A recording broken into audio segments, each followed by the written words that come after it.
Hello students, welcome to RG Studio. My name is Rahul. I'm a teacher.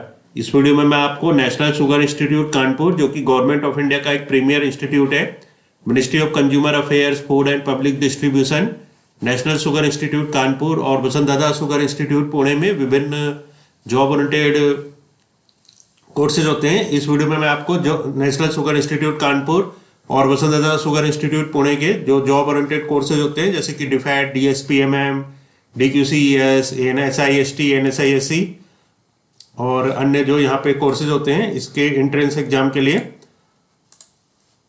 Biochemistry से related 25 very important multiple choice questions की information दी जाएगी इस video में। Very important 25 multiple choice questions MCQs की information है, जो कि entrance exam की प्रिपरेशन के लिए नेशनल शुगर इंस्टीट्यूट कानपुर और वसंतदादा शुगर इंस्टीट्यूट पुणे के विभिन्न एंट्रेंस एग्जाम डीफैट, डीक्यूसीईएस, सीसीक्यूसी और अदर कोर्सेज के एंट्रेंस के लिए बहुत अधिक यूजफुल है। और जो candidates national sugar institute Kanpur और वसंतदादा शुगर इंस्टीट्यूट पुणे के विभिन्न एंट्रेंस एग्जाम के लिए प्रिपरेशन कर रहे हैं और इसके लिए ऑनलाइन या ऑफलाइन कोचिंग ज्वाइन करना चाहते हैं, इंपॉर्टेंट क्वेश्चन के पीडीएफ नोट्स लेना चाहते हैं, वो 9411513974 पे व्हाट्सअप कर सकते हैं। ऑनलाइन या ऑफलाइन कोचिंग और इंपॉर्टेंट क्वेश्चंस के पीडीएफ नोट्स के लिए व्हाट्सअप नंबर है 9411513974 और कॉम्पिटिटिव एग्जाम्स की प्रिपरेशन के लिए एक व्हाट्सएप ग्रुप बना रखा है, जिसका लिंक आपको डिस्क्रिप्शन बॉक्स में मिल जाएगा। चैनल को सब्सक्राइब ऐसे कर लें ताकि इंपॉर्टेंट क्वेश्चन के वीडियोज मिलते रहें और विभिन्न जॉब्स और एडमिशंस के लिए जो नए अपडेट्स आते हैं उसकी जानकारी मिलती रहे। वीडियो को लाइक, शेयर और कमेंट जरूर कीजिएगा। यहाँ पे पहला क्वेश्चन है, उपापचय की क्रिया के लिए महत्वपूर्ण पदार्थ होते हैं। उपापचय की क्रिया के लिए महत्वपूर्ण पदार्थ होते हैं। ऑप्शंस है ए प्राथमिक मेटाबोलाइट, बी द्वितीयक मेटाबोलाइट, सी तृतीयक मेटाबोलाइट, डी चतुष्क मेटाबोलाइट। करेक्ट आंसर है ऑप्शन ए प्राथमिक मेटाबोलाइट। उपापचय की क्रिया के लिए महत्वपूर्ण पदार्थ होते हैं, तो प्राथमिक मेटाबोलाइट जो होते हैं ये उपापचय की क्रिया के लिए महत्वपूर्ण पदार्थ होते हैं। प्राथमिक मेटाबोलाइट उपापचय की क्रिया के लिए महत्वपूर्ण पदार्थ होते हैं। नेक्स्ट क्वेश्चन है, सजीवों में पाए जाने वाले आवश्यक तत्वों में से नहीं है। सजीवों में पाए जाने वाले आवश्यक तत्वों में से नहीं है। ऑप्शन है A oxygen, B chlorine, C magnesium, D copper. सही उत्तर है इसका ऑप्शन डी कॉपर। कॉपर जो है ये सजीवों में पाए जाने वाले आवश्यक तत्वों में से नहीं है। ऑक्सीजन, क्लोरीन और मैग्नीशियम ये सजीवों में पाए जाने वाले आवश्यक तत्व हैं और कॉपर जो होता है ये सजीवों में पाए जाने वाला आवश्यक तत्व नहीं है। नेक्स्ट क्वेश्चन है, जल का अधिकतम घनत्व होता है। जल का अधिकतम घनत्व होता है। ऑप्शन है ए 0 डिग्री सेंटीग्रेड पर, बी 100 डिग्री सेंटीग्रेड पर, सी 4 डिग्री सेंटीग्रेड पर, डी 37.5 डिग्री सेंटीग्रेड पर। सही उत्तर है ऑप्शन सी 4 डिग्री सेंटीग्रेड पर। जल का अधिकतम घनत्व 4 डिग्री सेंटीग्रेड पर होता है। जल का अधिकतम घनत्व जो होता है वो होता है 4 डिग्री सेंटीग्रेड पर। नेक्स्ट क्वेश्चन है, जीवद्रव के निर्माण में सर्वाधिक योगदान होता है।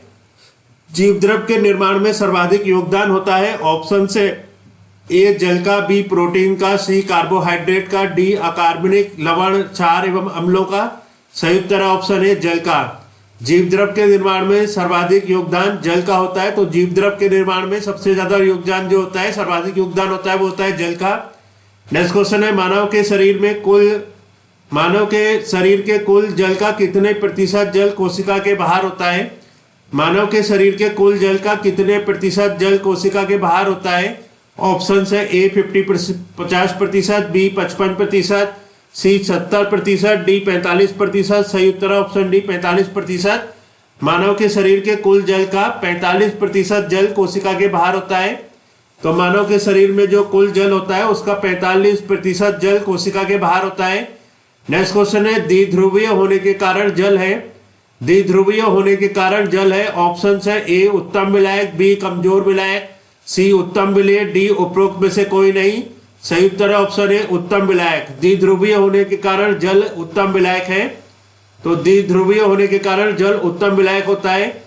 नेक्स्ट क्वेश्चन है, जल में ऑक्सीजन और हाइड्रोजन के मध्य बंध पाया जाता है। जल में ऑक्सीजन और हाइड्रोजन के मध्य बंध पाया जाता है। ऑप्शन है ए सह संयोजक, बी वैद्युत संयोजक, सी सिग्मा बंध, डी पाई बंध। सही उत्तर ऑप्शन ए सह संयोजक। जल में ऑक्सीजन और हाइड्रोजन के मध्य सह संयोजक बंध पाया जाता है। जल में ऑक्सीजन और हाइड्रोजन के मध्य जो बंध पाया जाता है वो होता है सहसंयोजक। नेक्स्ट क्वेश्चन है, जल में हाइड्रोजन के दोनों परमाणुओं के मध्य कोण होता है। जल में हाइड्रोजन के दोनों परमाणुओं के मध्य कोण होता है। ऑप्शन है ए 100 डिग्री, बी 104.5 डिग्री, सी 120 डिग्री, डी 101.9 डिग्री। तो सही उत्तर ऑप्शन बी 104.5 डिग्री। जल में हाइड्रोजन के दोनों परमाणुओं के मध्य 104.5 डिग्री का कोण होता है। जल में हाइड्रोजन के दोनों परमाणुओं के मध्य जो कोण होता है वो होता है 104.5 डिग्री। नेक्स्ट क्वेश्चन है, मानव आहार के प्रमुख घटक होते हैं। मानव आहार के प्रमुख घटक होते हैं। ऑप्शन है ए कार्बोहाइड्रेट्स, बी प्रोटीन, सी वसाएं, डी लिपिड्स। सही उत्तर ऑप्शन है कार्बोहाइड्रेट्स। कार्बोहाइड्रेट्स मानव आहार के प्रमुख घटक होते हैं। कार्बोहाइड्रेट्स मानव आहार के प्रमुख घटक होते हैं। नेक्स्ट क्वेश्चन है, कार्बोहाइड्रेट पदार्थों को कहते हैं। कार्बोहाइड्रेट पदार्थों को कहते हैं। ऑप्शन है ए कार्बन के हाइड्रेट्स, बी ऑक्सीजन के हाइड्रेट्स, सी ईथर के हाइड्रेट्स, डी उपरोक्त में से कोई नहीं। सही उत्तर ऑप्शन है कार्बन के हाइड्रेट्स। कार्बोहाइड्रेट पदार्थों को कार्बन के हाइड्रेट्स कहते हैं। कार्बोहाइड्रेट पदार्थों को कार्बन के हाइड्रेट्स कहते हैं। नेक्स्ट क्वेश्चन है, मोनोसैकेराइड्स नहीं है। मोनोसैकेराइड्स नहीं है। ऑप्शन है ए राइबोज, बी इरिथ्रोज, सी फ्रक्टोज, डी सेलुलोज। तो सही उत्तर है सेलुलोज। सेलुलोज मोनोसैकेराइड्स नहीं है। सेलुलोज मोनोसैकेराइड्स नहीं है। राइबोज, इरिथ्रोज, फ्रक्टोज ये सभी मोनोसैकेराइड्स है। नेक्स्ट क्वेश्चन है, कार्बोहाइड्रेट पदार्थ नहीं है। कार्बोहाइड्रेट पदार्थ नहीं है। ऑप्शन है ए रेमिनोज, बी ग्लूकोसामीन, सी पॉलीहाइड्रोक्सी एल्डिहाइड, डी लैक्टिक अम्ल। रेमिनोज, ग्लूकोसामीन, पॉलीहाइड्रोक्सी एल्डिहाइड, लैक्टिक अम्ल। इसमें से लैक्टिक अम्ल जो है ये कार्बोहाइड्रेट पदार्थ नहीं है। लैक्टिक अम्ल कार्बोहाइड्रेट पदार्थ नहीं होता है। रेमिनोज, ग्लूकोसामीन, पॉलीहाइड्रोक्सी एल्डिहाइड ये सभी कार्बोहाइड्रेट पदार्थ हैं। नेक्स्ट क्वेश्चन है, तो नेक्स्ट क्वेश्चन है, मोनोसैकेराइड्स में प्रत्येक अणु में कार्बन परमाणु होते हैं। मोनोसैकेराइड्स में प्रत्येक अणु में कार्बन परमाणु होते हैं। ऑप्शन है ए 2 से 5, बी 3 से 7, सी 7 से 11, डी 12 से 15। सही उत्तर है ऑप्शन बी 3 से 7। मोनोसैकेराइड्स में प्रत्येक अणु में 3 से 7 कार्बन परमाणु होते हैं। तो मोनोसैकेराइड्स में जो प्रत्येक अणु है उसमें 3 से 7 तक कार्बन परमाणु होते हैं। नेक्स्ट क्वेश्चन है, मोनोसैकेराइड का एक कार्बन हाइड्रोजन व ऑक्सीजन परमाणु से जुड़कर कार्बोनिल समूह बनाता है और शेष कार्बन परमाणुओं में से प्रत्येक परमाणु जुड़ता है। मोनोसैकेराइड का एक कार्बन हाइड्रोजन व ऑक्सीजन परमाणु से जुड़कर कार्बोनिल समूह बनाता है और शेष कार्बन परमाणुओं में से प्रत्येक परमाणु जुड़ता है। ऑप्शन है ए हाइड्रोक्सिल समूह से, बी एल्डिहाइड से, सी कीटोन से, डी इनमें से कोई नहीं। तो सही उत्तर ऑप्शन है हाइड्रोक्सिल समूह से। मोनोसैकेराइड्स का एक कार्बन हाइड्रोजन व ऑक्सीजन परमाणु से जुड़कर कार्बोनिल समूह बनाता है और शेष कार्बन परमाणुओं में से प्रत्येक परमाणु का हाइड्रोक्सिल समूह से जुड़ता है। तो बहुत ही इंपॉर्टेंट क्वेश्चन है ये। मोनोसैकेराइड्स का एक कार्बन हाइड्रोजन व ऑक्सीजन परमाणु से जुड़कर कार्बोनिल समूह बनाता है और शेष कार्बन परमाणुओं में से प्रत्येक परमाणु हाइड्रोक्सिल समूह से जुड़ता है। नेक्स्ट क्वेश्चन है, कार्बोहाइड्रेट्स की संरचनात्मक इकाई होती है। कार्बोहाइड्रेट की संरचनात्मक इकाई होती है। ऑप्शन है ए मोनोसैकेराइड, बी डाइसैकेराइड, सी ट्राइसैकेराइड, डी पॉलीसैकेराइड। तो सही उत्तर ऑप्शन है मोनोसैकेराइड। कार्बोहाइड्रेट की संरचनात्मक इकाई मोनोसैकेराइड होती है। कार्बोहाइड्रेट की जो संरचनात्मक इकाई होती है वो होती है मोनोसैकेराइड। नेक्स्ट क्वेश्चन है, किस शर्करा का अपघटन नहीं हो सकता। किस शर्करा का अपघटन नहीं हो सकता। ऑप्शन है ए मोनोसैकेराइड, बी डाइसैकेराइड, सी ट्राइसैकेराइड, डी पेंटोज शर्करा। सही उत्तर ऑप्शन है मोनोसैकेराइड। मोनोसैकेराइड शर्करा का अपघटन नहीं हो सकता। मोनोसैकेराइड जो शर्करा है उसका अपघटन नहीं हो सकता। नेक्स्ट क्वेश्चन है, मोनोसैकेराइड अणु में कार्बन अणुओं की श्रृंखला किस बंध से जुड़ी रहती है। मोनोसैकेराइड अणुओं में कार्बन अणुओं की श्रृंखला किस बंध से जुड़ी रहती है। ऑप्शन है ए हाइड्रोजन बंध से, बी सिग्मा बंध से, सी विद्युत सह संयोजी बंध से, डी सह संयोजी बंध से। सही उत्तर है ऑप्शन डी सह संयोजी बंध से। मोनोसैकेराइड अणु में कार्बन अणुओं की श्रृंखला सह संयोजी बंध से जुड़ी रहती है। मोनोसैकेराइड अणु में कार्बन अणुओं की श्रृंखला सहसंयोजी बंध से जुड़ी रहती है।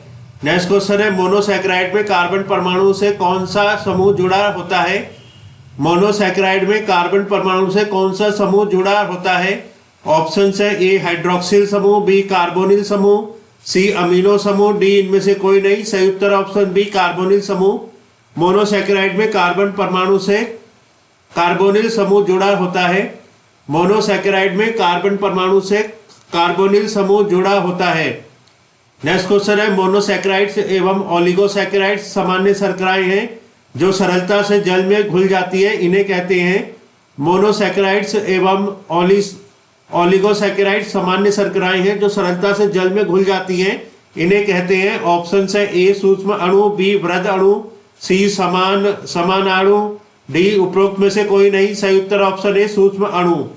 मोनोसैकेराइड्स एवं ओलिगोसैकेराइड्स सामान्य शर्कराएं हैं जो सरलता से जल में घुल जाती हैं, इन्हें सूक्ष्म अणु कहते हैं।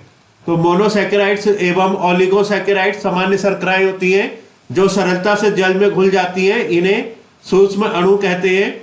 नेक्स्ट क्वेश्चन है इनमें से कौन सा पदार्थ डाइसैकेराइड नहीं है। इनमें से कौन सा पदार्थ डाइसैकेराइड नहीं है। ऑप्शन है ए माल्टोज, बी मैनोज, सी लैक्टोज, डी सुक्रोज। सही उत्तर ऑप्शन बी मैनोज। मैनोज जो पदार्थ है वो डाइसैकेराइड नहीं है। मैनोज पदार्थ डाइसैकेराइड नहीं है। नेक्स्ट क्वेश्चन है एक ग्लूकोज तथा एक गैलेक्टोज के अणुओं के ग्लाइकोसिडिक बंध द्वारा जुड़ने से किसका अणु बनता है। एक ग्लूकोज तथा एक गैलेक्टोज के अणुओं के ग्लाइकोसिडिक बंध द्वारा जुड़ने से किसका अणु बनता है। एक ग्लूकोज और एक गैलेक्टोज के अणुओं के ग्लाइकोसिडिक बंध द्वारा जुड़ने से किसका अणु बनता है। ऑप्शन है ए सुक्रोज, बी लैक्टोज, सी माल्टोज, डी राइबोज। सही उत्तर ऑप्शन बी लैक्टोज। एक ग्लूकोज तथा एक गैलेक्टोज के अणुओं के ग्लाइकोसिडिक बंध द्वारा जुड़ने से लैक्टोज अणु बनता है। नेक्स्ट क्वेश्चन है ग्लाइकेन्स किसे कहते हैं। ग्लाइकेन्स किसे कहते हैं। ऑप्शन है ए प्रोटीन्स को, बी ओलिगोसैकेराइड्स को, सी पॉलीसैकेराइड्स को, डी डाइसैकेराइड्स को। सही उत्तर ऑप्शन सी पॉलीसैकेराइड्स को। ग्लाइकेन्स पॉलीसैकेराइड्स को कहते हैं। पॉलीसैकेराइड्स को ग्लाइकेन्स कहते हैं।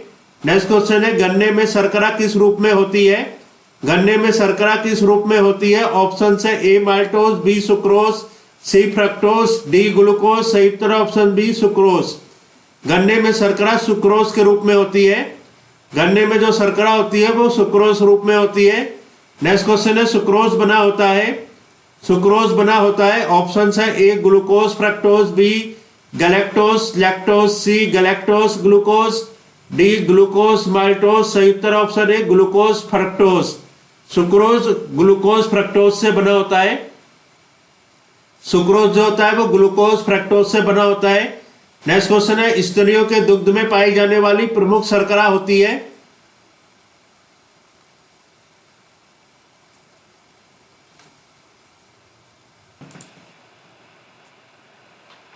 नेक्स्ट क्वेश्चन है स्तनियों के दुग्ध में पाई जाने वाली प्रमुख शर्करा होती है।